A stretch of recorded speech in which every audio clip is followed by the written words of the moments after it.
Vera zakonisht dinte jetë sfiduese për njerëzit, por këtë vit më së shumti e pësoi Gostivari.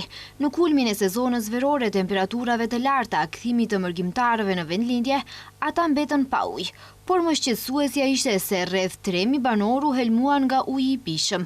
Situata zyrtarisht u bë e ditur vetëm më 17 korrik, kur numri i qytetarëve që kishin kërkuar ndihmë mjekësore kishte shkuar në 1.200. Diare të vjella, dhimbje barku dhe temperaturë kishin pothuajse të gjithë persona që shkuan në spital për të kërkuar shërim. Arsyeja këtë herë u bë e njohur shumë shpejt, edhe pse institucionet nuk nguteshin me deklarata zyrtare, u bë e njohur se helmimi kishte ndodhur nga uji, kur shqetësimi i qytetarëve ishte rritur, bashkë me numrin e personave që vazhdonin të paraqiteshin në spital, nga institucionet kërkohej që në Gostivar të shpallej epidemi. E këtë autoritetet shëndetësore e bën ditën e shtunë, kurse vetëm një ditë më vonë qeveria shpalli gjendje krize në Gostivar për 30 ditë.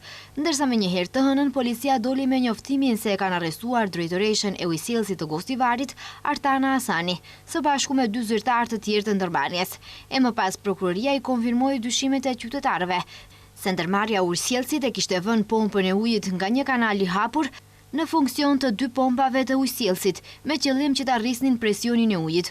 Mirëpo kjo bëri që bakteriet e dëmshme të jenë të pranishme rreth 48 herë më shumë se sa sasia e lejuar, si dhe prani shumë e lartë e bakterieve fekale.